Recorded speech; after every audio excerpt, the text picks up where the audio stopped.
오늘 설교 시작하기 전에 두 가지 광고를 먼저 하겠습니다. 이번 주일 목요일 3시부터 토요일 점심때까지 둘의 식구들 초청 잔치가 있습니다. 둘의 온라인 교회 교인들과 유튜브로 은혜 나누고 있는 둘의 가족들, 또 평소에 둘의 마을에 방문하기를 원하는데 오지 못했던 분들을 초청해서 초청 잔치니까 식사를 하면서, 보통 둘의 수도원 행사는 금식 행사가 중심인데 이번 목, 금, 토 2박 3일은 식사를 나누면서 산행도 하고 교제도 나누고 좋은 시간을 가지도록 하겠습니다. 단지 이제 먼저 신청을 하셔야겠지요. 둘의 사무실로 전화하셔서 등록을 하고 목요일 3시에 시작해서 토요일 점심으로 마치게 됩니다. 이왕 초청 잔치인데 둘의 온라인 가족들, 유튜브 가족들 많이 참석해 주시기를 바랍니다. 두 번째는 오늘 예배 마친 후에 아마 예배가 3시 10분쯤 마치게 되지요. 3시 반에 우리 베데스다 연못 산행을 같이 해서 왕복 한 3km 정도니까 좀 평소에 안 걷던 분들도 걸을 수 있습니다. 베데스다 연못까지 골짜기로 같이 걸어가서 골짜기 위에 베데스다 연못이라고 우리가 이름을 그래 붙였습니다. 그래서 찬송도 부르고 합심 기도도 하고 좋은 시간 가질 수 있기를 바랍니다. 오늘 제목은 요한복음에 나온 7가지 기적 혹은 이적, 표적 여러 가지로 표현할 수 있습니다. 그러나 우리가 통일해서 요한복음에 등장하는 7가지 기적, 그 하나하나에 대한 의미가 있습니다.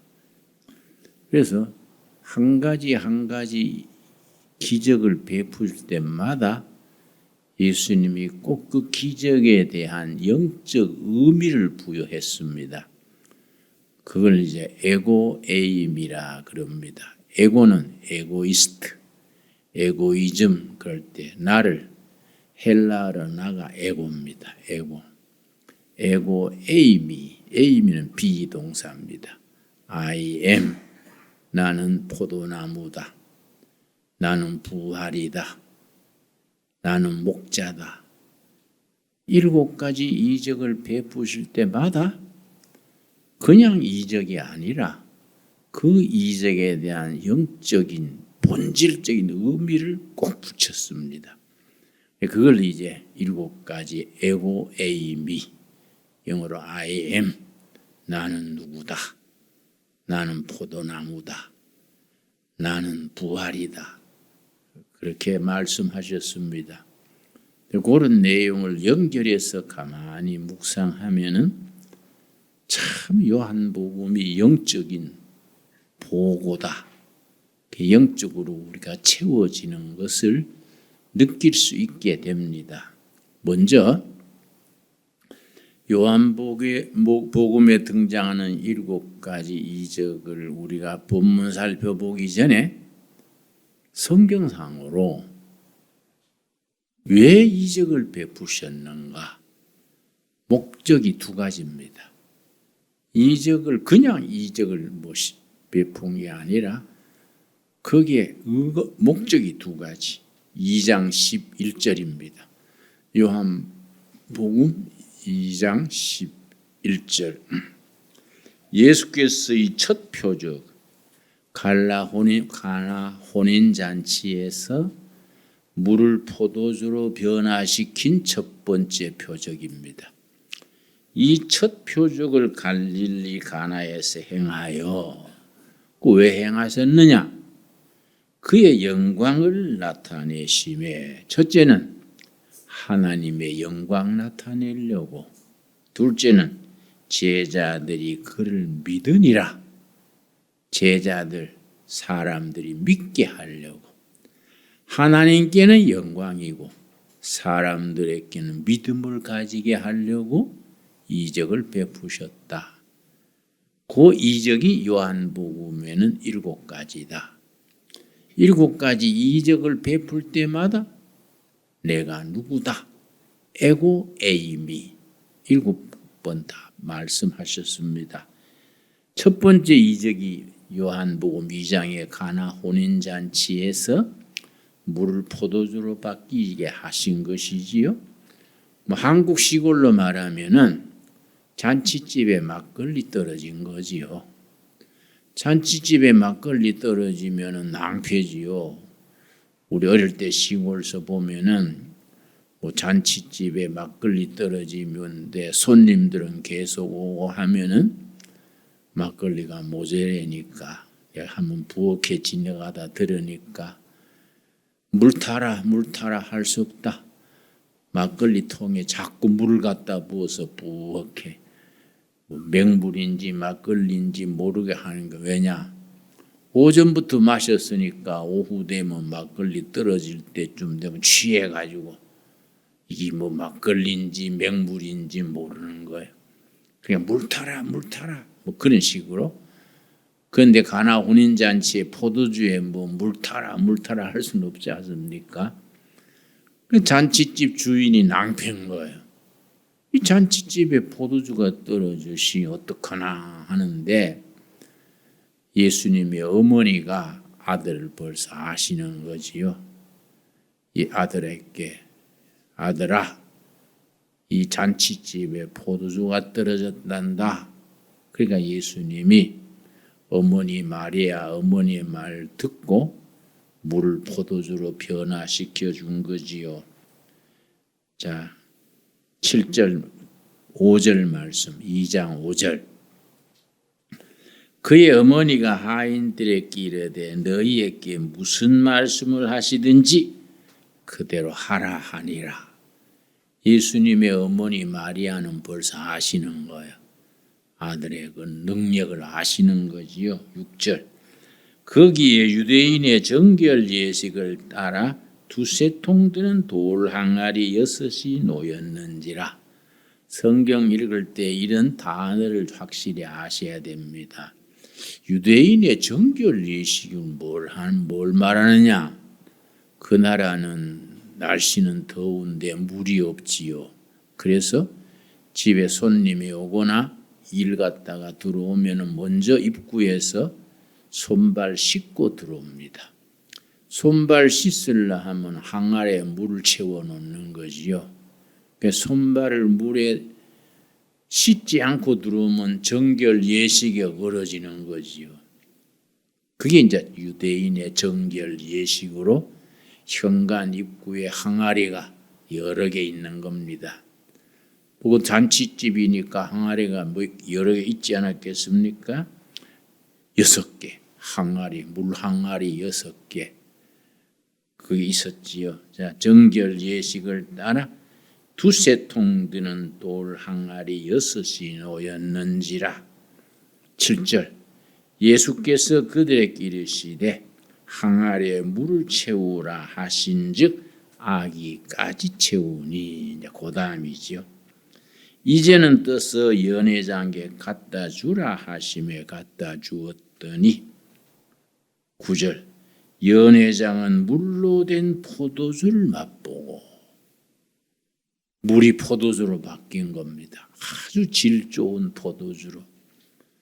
그래서 요한복음의 7가지 이적 중에 물을 포도주로 만든 가나 혼인잔치 이적이 제일 먼저 나오는 이유가 있습니다. 무슨 이유냐? 교회는 잔치집이다. 교회는 초상집이 아니다. 신랑은 예수님, 우리들은 신부. 교회라는 데는 모일 때마다 잔치가 벌어지는 거다. 신랑 예수님을 모시고 우리들이 신부로서 잔치집이 교회다. 참 귀한 행사지요. 그러니까 물을 포도주로 변화시켜서 잔치집에 흥을 돋군 거지요. 교회는 항상 축제 분위기가 있어야 돼요. 예배당 다니는 게 고리타분하고 뭐 하품이나 나고 뭐 예배가 재미없고 하면은 갈 때도 짜증 나면은 가져갔던 헌금도 안 되고 가져가 버리는 거예요. 에이 가다가 오뎅 사 먹고 말자. 응? 내가 젊을 때 그래 해봐서 알아요. 응? 교회가 잔치집이 돼야 뭐 헌금도 기쁘게 내고 그러지 뭐 지루하고 따분하면 안 돼요. 그래서 목사가 짓는 죄 중에 용서받지 못할 죄가 있습니다. 그걸 이태리 말로 페카토 무르탈레 그래요. 이태리어로 페카토 무르탈레, 용서받지 못할 죄. 이태리 사람들은 그걸 두 가지로 용서받지 못할 죄. 첫째는 뭐냐? 공무원이 국가 예산을 낭비하는 죄. 첫째, 이건 용서 못 받아요. 이승과 저승에 용서 못 받아. 두 번째는 사업하는 사람, 장사하는 사람이 이익을 남기지 못하는 죄. 사업을, 장사를 이익을 남겨가 11조금 내고 세금 내고 고용을 증대하고 국가 경제에 기여해야지. 사업하면서 장사하면서 적자 보면 세금도 못 내지요. 그러면 이거는 용서받지 못한다 이거지요. 나는 거기에 세 번째 더 붙여요. 목사에게 용서받지 못할 죄가 있다. 교인들을 지루하게 하는 죄.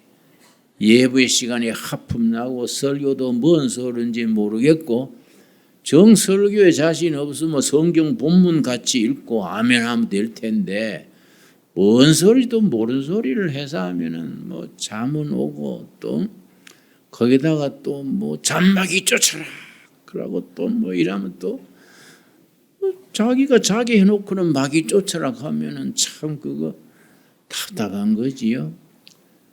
우리가 예배는 잔치집이야. 신바람이 나야 돼. 모일 때마다 즐겁고 흥이 나는 예배 시간이 될 수 있게 되기 바랍니다. 그래서 물을 포도주로 바뀌었다는 게 질적 변화예요. 삶의 질적인 변화. 왜냐? 물은 놔두면 썩어버리지요. 포도주는 두면 둘수록 값이 나가는 거예요. 포도주는. 두면 둘수록 거기에 좋은 미생물이 번식해가지고 뭐 몇십 년, 몇백 년 되면 그 뭐 엄청나지요. 저기 독일에서 어떤 주택에 지하실 공사하려고 봤더니 옛날에 지하실이 있은 거예요. 입구가 막혀 있어가지고 몰랐지요. 왜 지하실 문을 열어보니까 1500년대의 와인이 이런 통으로 꽉 찬 거예요. 그래 1500년대 와인이면은 뭐 마르틴 루터 시대인데 뭐 500년 가까이 된 거지요. 그게 뭐 대박이지요. 그걸 막 신문에 보도하고 해가지고 와인 한 병이 아주 금값처럼 받았어. 500년 된 와인이니까. 그럼 두면 둘수록 그건 값이 나가는 거예요. 이 성도들의 생활이 그래야 돼요. 그래서 그 포도 잔치 주인이 뭐라 그러냐? 10절이지요. 2장 10절. 잔치 행사를 주도하는 총무격이지요. 하는 말이 말하되 사람마다 먼저 좋은 포도주를 내고 취한 후에 낮은 것을 내거늘 그대는 지금까지 좋은 포도주를 두었도다 하니라. 신앙인이 가면 갈수록 좋아져야 돼. 처음 사귈 때는 삭박하고 매력 있다 싶은데 몇 달 지나 보면 아이고 그 사람 그거 말은 잘하는데 뭐 안 좋은 거예요. 김진영 목사가 설교는 잘하는데 대자가 붙으면 안 되잖아요. 뭔가 뒤가 있는 거예요. 처음보다 나중에 갈수록 좋아져야 성도지. 그렇지요? 갈수록 좋아지고 광이 나고 그래야 되죠. 이 이제 물과 포도주가 다른 점이에요. 물은 놔두면 갈수록 썩어버려.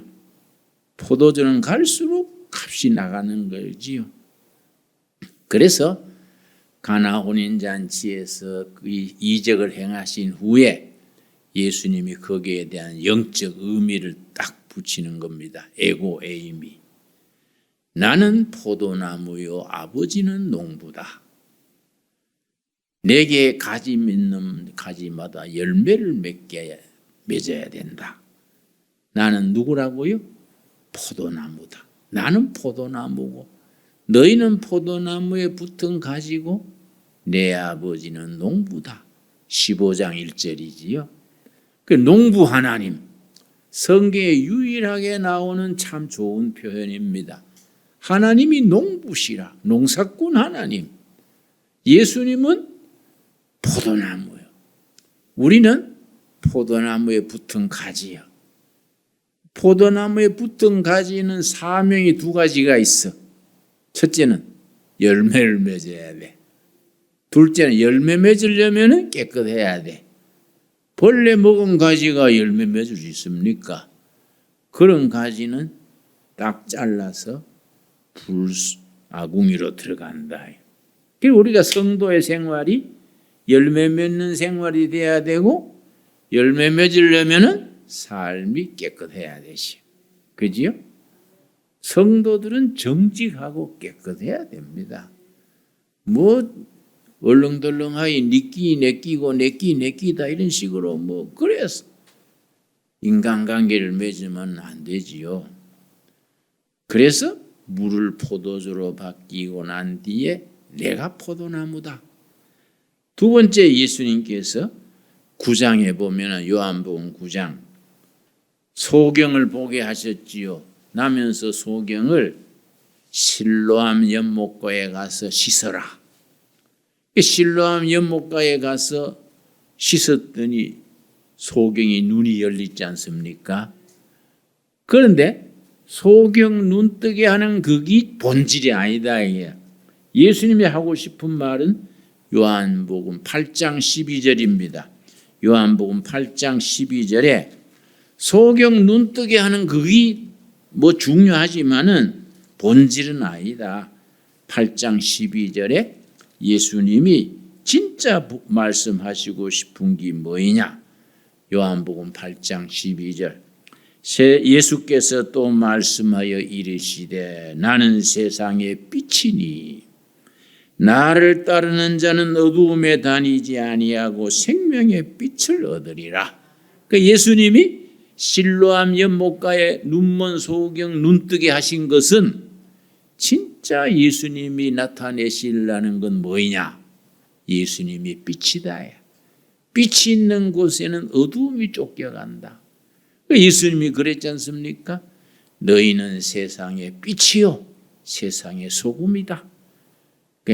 그러니까 실로암 연못가에 눈먼 봉사 눈뜬 것이 그걸로 끝나는 게 아니라 예수님의 에고 에이미 I am the light.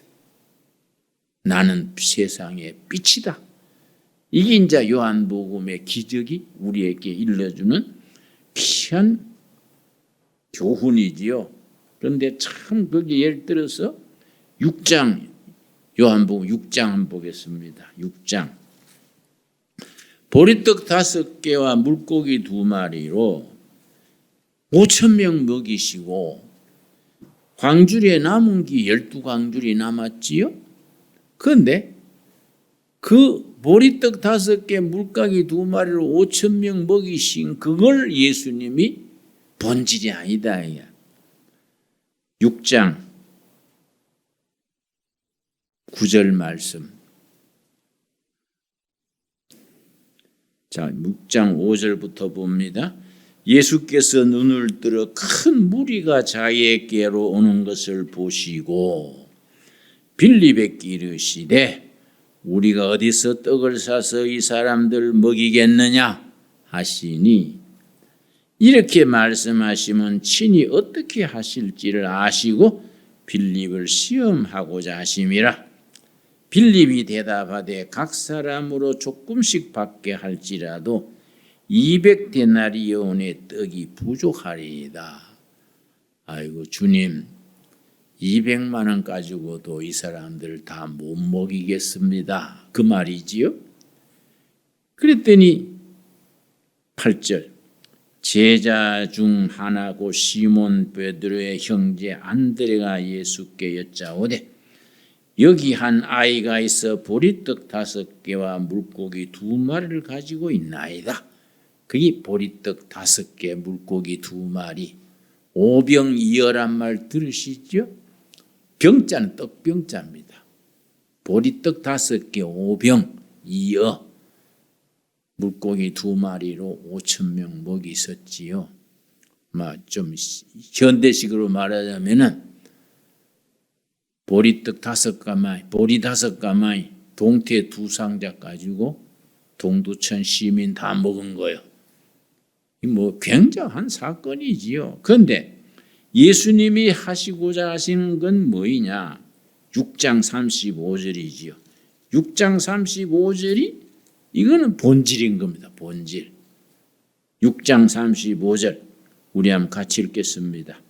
예수께서 이르시되 나는 생명의 떡이니 내게 오는 자는 결코 줄이지 아니할 터이요 나를 믿는 자는 영원히 목마르지 아니하리라. 5,000명 보리떡 먹은 게 문제가 아니다. 그거는 한 끼 지나면 또 배고파져. 중요한 건 내가 생명의 떡이다. 영원히 줄이지 않는 영생의 떡. 내가 떡이다. 영원히 배고프지 않는 떡이다. 그걸 일러주시는 거예요. 그러니까 우리는 보리떡 5개, 물고기 2마리로 5,000명 먹인 그거 대단한 줄 알고 그 다음 6장 35절에 사실은 내가 떡이다. 이 말씀은 우리가 소홀하게 지나가는 거이지요. 참 이런 거 우리께 중요합니다. 예를 들어서 죽은 나사로 살리셨지 않습니까? 요한복음 11장입니다. 요한복음 11장. 11장에 죽은 나사로를 살리셨는데 나사로가 그때 살렸지만 지금까지 살아있는 건 아니지 않습니까? 그 뒤에 몇십 년 살다가 죽었지요. 그런데 예수님이 죽은 나사로 살렸어서 보여주시는 게 뭐이냐? 11장 23절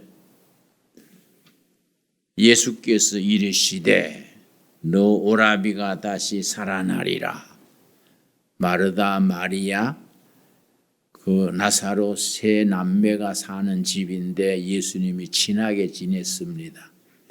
예수님이 딴 데 계시는 동안에 그 오라버니 나사로가 죽은 거예요.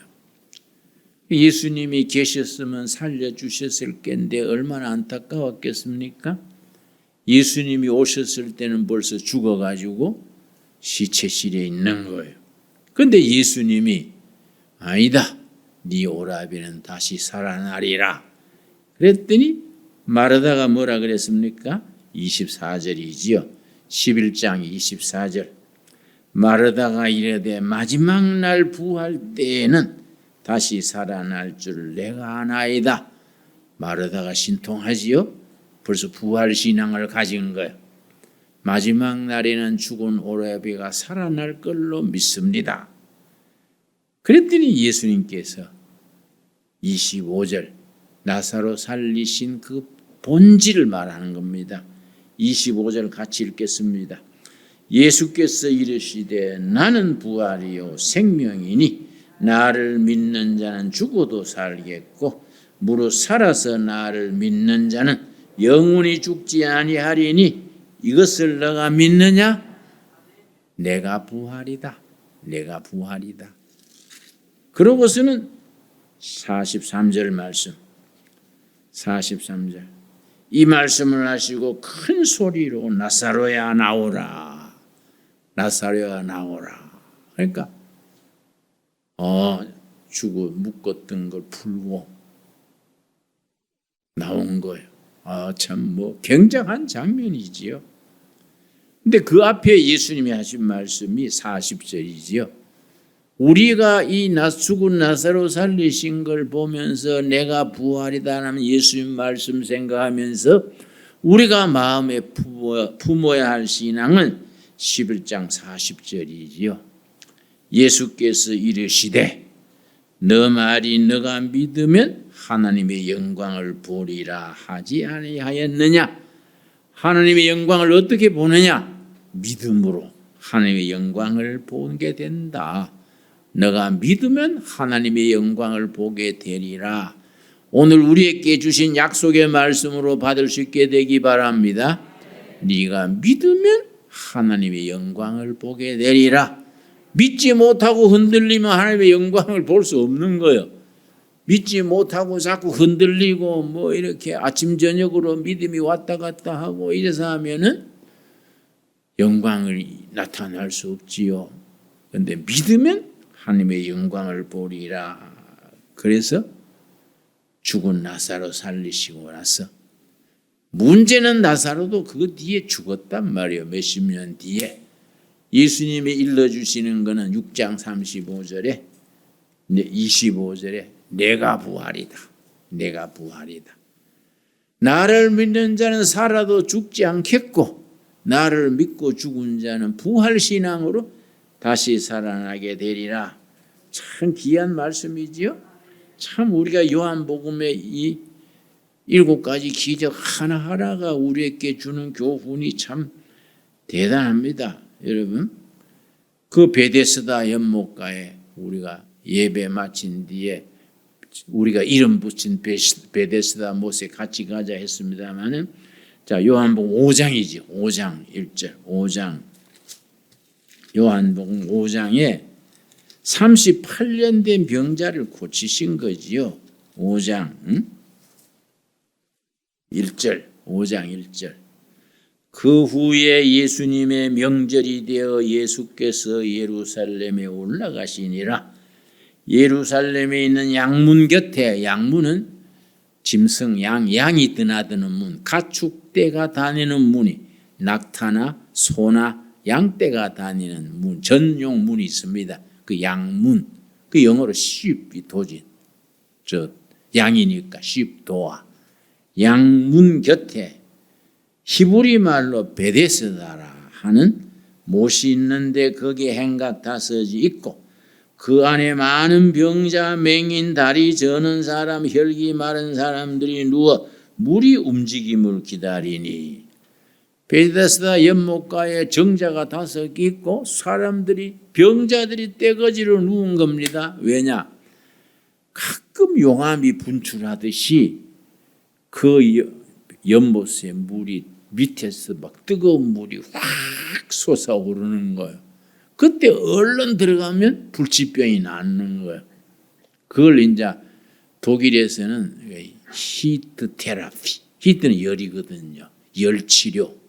그래서 특별히 암 환자 수련 그 치료원에 히트 테라피 룸이 따로 있더라고요. 왜냐? 암균이 뜨거운 걸 싫어해요. 그 암이 불치병이라도 성령 불 받으면 나서버려요. 왜냐?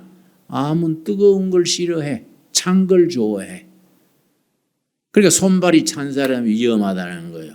암균이 번지기 쉬운 거예요.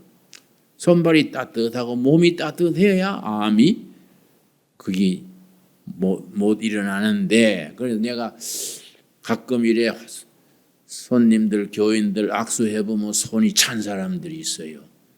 그러나 이 손이 왜 이리 차십니까? 내 체질이 그래요. 그럼 그 고치셔야지요. 안 좋은데요. 왜냐? 그게 성인병에는 그 아주 안 좋은 거예요. 몸이 차다는 거. 그 암 같은 거는 몸이 뜨거우면은 이게 치료가 되는 거지. 그래서 이제 독일의 내 암치료센터에 갔더니 히트 테라피 룸이 있어. 열치료실. MRI 같은 속에 들어가서 한 42도, 43도 그래 뜨거운 데 누웠어. 그 나한테 한번 뜨거워볼라냐 그래서 뭐 살아나오겠지요? 하고에 들어갔더니 아이고 한 20분 되니까 몸이 막 땀이 비오듯 쏟아지는데 확 뜨고 그 이제 암 환자들이 뜨거운 데 들어가서 암이 약해지게 하는 거지요. 그래 난 아주 들어갔다가 혼났어요. 한번 연수로 들어가 봤다가 아이고 2번 들어갈 일은 아니다. 열치료. 그런데 그 베데스다 연못이 그런 거예요. 물 밑에서 뜨거운 물이 확 올라올 때 얼른 들어가면 낫는 거예요. 그런데 그 38년 된 병자가 뭐 들어갈 기운도 없고 재빠른 사람들이 들어가지 뭐 자기는 뭐 갈 기력도 없잖아요. 그래서 5절 말씀. 거기 38해 된 병자가 있더라.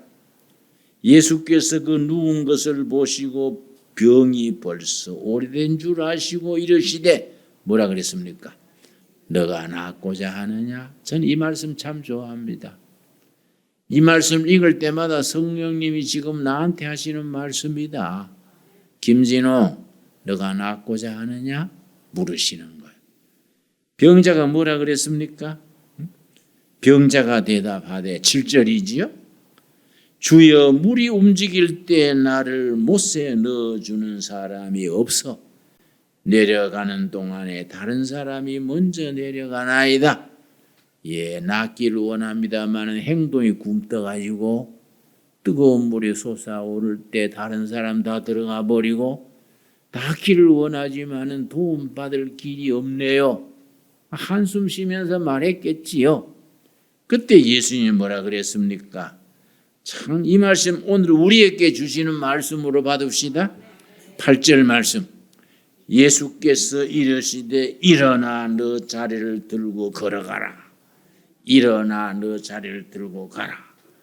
그 사람이 그 자리에서 일어나서 그 자리 누웠던 자리 들고 걸어갔지요. 근데 이게 예수님이 이 사건을 통해서 우리에게 보여주시는 게 뭡니까? 내가 길이다. 내가 생명이다. 나는 선한 목자다. 목자가 하는 일은 상처받은 자, 병든 자 돌보고 챙기는 거지요. 요한복음 10장 11절입니다. 요한복음 10장 11절. 요한복음 10장을 목자장이래요. 목자장. 요한복음에 3가지 목자가 있어요. 목자 중에 3가지가 있어. 첫째는 어떤 목자냐? 10장 1절. 내가 진실로 진실로 너희에게 이르노니 문을 통하여 양의 무리에 들어가지 아니하고 다른 데로 넘어가는 자는 절도며 강도요. 절도 강도 같은 목사가 있어. 절도 강도 같은. 간혹 그런 사람이 있어요. 교인 등쳐먹는 그런 목자가 있어요. 많으면 큰일 나지요. 절에 돌중이 있듯이 교회도 돌목사가 있어. 근데 교인들이 잘 모르는 거예요. 이력서 보고, 응? 아, 이거 뭐 학벌도 좋고 해서 당회장을 모셨는데 이게 돌팔인기라. 돌목사라. 또 그런 목사일수록 나가달라 하면 다 나가라. 사모하고 나하고 둘이 있는다. 배째력하고 나오네. 그래야 교회가 뭐 수라장이 되는 거야. 그 절도 강도 같은 거지. 둘째 어떤 목자냐? 12절. 삭구는 목자가 아니요 양도 재앙이 아니라 이리가 오는 것을 보면 양을 버리고 달아나나니 이리가 양을 물어가고 또 해치느니라. 13절. 달아나는 것은 그가 삭군인 까닭에 양을 돌보지 아니함이라. 삭군 목자가 있어. 그래서 맨날 월급 타령이요. 연말 되면 회계장로 불러서 해 바뀌면 월급을 30%는 올려줘야지요. 이러면 또 장로님은 또 목이만한 목소리로 물가도 15% 올렸는데 15%만 하시지요. 뭐 이러면 또 제사장을 섬겨야 복받지. 뭐 이렇게 또 나가니까 그것 때문에 뭐 시끄러워요. 뭐 그 사꾼 목자지 사꾼. 목사가 직업이지 직업. 그래 나는 목사한테는 월급 하면 안 된다는 거야. 생활비리 생활에 필수적인 걸 도와주는 거지. 월급 받으려고 목사하면 그건 벌써 사꾼 목자다 이거예요.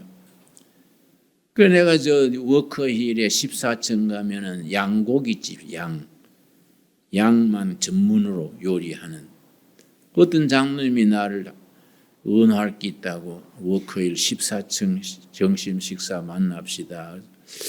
워커힐 식당은 1층, 2층에 있는데 14층은 그 숙소 아니요? 아이 목사님 모르시네요. 거기에 특별 식당이 있습니다. 그래요? 그 14층 갔더니 양고기 전문 식당이더라고요. 그 양불고기를 시켜도 양갈비. 그래서 장로님 나는 이거 못 먹겠네요. 아이고 목사님 양고기 안 좋아하십니까? 안 좋아하는 게 아니라 목사가 양을 잡아 먹으면 되겠습니까? 그런데 내가 먹긴 먹었어. 비싼 거 먹어야지. 맛있더라고요. 사실은 목사가 양 잡아 먹으면 안 되지요. 응? 양고기 양 말고 양을 잡아 먹는 목사가 있어. 그런데 이 목자장. 그런데 진짜 목자는 누구냐? 11절 10장 11절 요한복음 10장을 무슨 장이라고요? 목자장. 나는 선한 목자라. 선한 목자는 양들 위하여 목숨을 버리거니와 14절 나는 선한 목자라. 나는 내 양을 알고 양도 나를 아는 것이 아버지께서 나를 아시고 내가 아버지를 아는 것 같으니 나는 양을 위하여 목숨을 버리느니라. 그래서 예수님이 십자가에 죽으신 거야. 양들 구원의 길을 열려고. 그러니까 참 나는 목자다. 귀한 말씀이지요. 그런데 구약의 에스겔서 34장 또 목자장이에요. 에스겔서 34장 5절에 목자가 해야 될 일 5가지가 있어. 5가지. 에스겔서 한번 찾아봅시다. 34장. 에스겔서 34장이 무슨 장이라고요? 예, 목자장. 이런 거 분명히 아셔야 됩니다. 34장 4절 말씀에 선한 목자가 해야 될 사명이 5가지요. 5가지. 이걸 충실히 안 하면 이거는 사꾼 목장기라.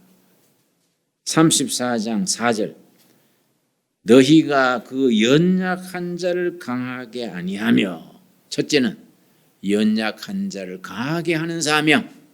둘째 병든 자를 고치지 아니하며 병든 자를 치료하시는 하나님 이름으로 회복하고 치료하는 일. 둘째 셋째 상한 자를 싸매주지 아니하며 상처받은 사람 요새 심리학의 트라우마 마음의 상처가 많지 않습니까? 성경에서는 마음의 쓴뿌리 그걸 성령의 능력으로 녹여줘야 되는데 상한 자를 싸매주고 네 번째 쫓기는 자들을 돌아오게 하지 아니하며 쫓기는 자 뭔가 두려움에 요새는 공황장애가 많아요. 공황장애 괜히 심장이 터질 것 같고 막 쫓기는 것 같고 뭐 불안하고 공황장애예요. 그거이 공황장애. 그거 이제 네 번째지요. 그거 나하고 내가 서울 구치소에 살 때 같은 동에 김지하 시인이 얼마 전에 서거했지요. 그 사람이 나하고 동갑인데 같은 동에 살았어요. 이 사람이 그래서 무슨 병이 걸렸냐면은 그 공황장애증이지. 비 좋은데 못 있는 거예요. 그럼 무슨 병을 합니까? 벽이 쳐들어오는 거예요. 벽이.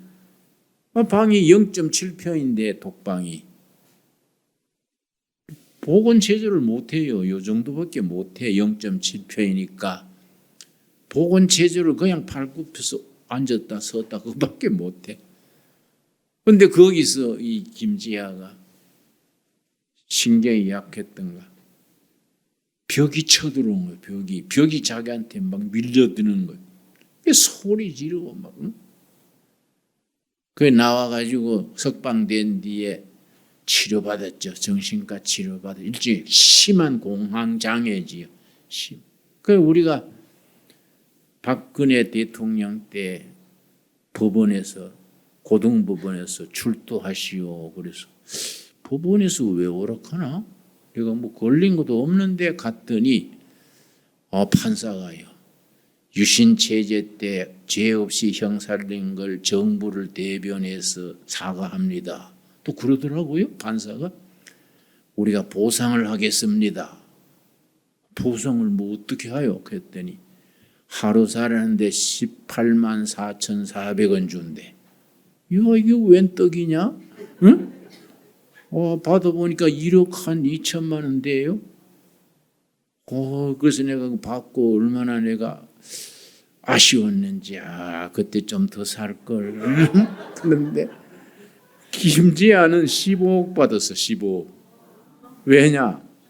거기서 공황장애 병 걸려가지고 그 병치료비 뭐 이래가지고. 그래 내가 그걸 좀 나도 좀 히히 웃고 좀 뭐 소리 지르고 할 걸. 그런 걸 미리 몰랐지, 그지요? 응? 와 소리 지르고 나도 뭐 덤빈다 하고 그랬으면 한 5억 좀 받았지 않겠나. 그래도 건강한 게 좋지요, 뭐 그지요? 예. 쫓기는 자들을 돌아오게 하고, 5번째 뭡니까? 잃어버린 자를 찾지 아니하고. 잃어버린 자. 그래서 누가복음에 예수님을 어떻게 표현했냐? 누가복음 19장 10절입니다. 19장 10절. 우리 예수님은 어떤 예수님이냐? 잃어버린 자를 찾아오신 예수님이다. 누가복음 19장 10절이 누가복음을 대표하는 구절입니다. 19장 10절 말씀. 인자가 온 것은 뭐라 그랬습니까? 잃어버린 자를 찾아 구원하려 함이니라. 잃어버린 자를 찾아 구원하려. 그 목자가 하는 일이 뭐냐? 하나님의 잃어버린 양을 찾는 거다. 그래서 누가복음의 선한 사마리아인 비유, 99마리 양의 비유, 그런 비유가 많이 나오는 거예요. 목자장 대신 예수님 모시고 우리가 이적을 경험하든 경험하지 않든 주님 품에서 날마다 승리하는 물이 포도주로 변화되듯이 변화되는 삶을 살아갈 수 있게 되기 바랍니다. 기도하겠습니다. 하나님 감사합니다.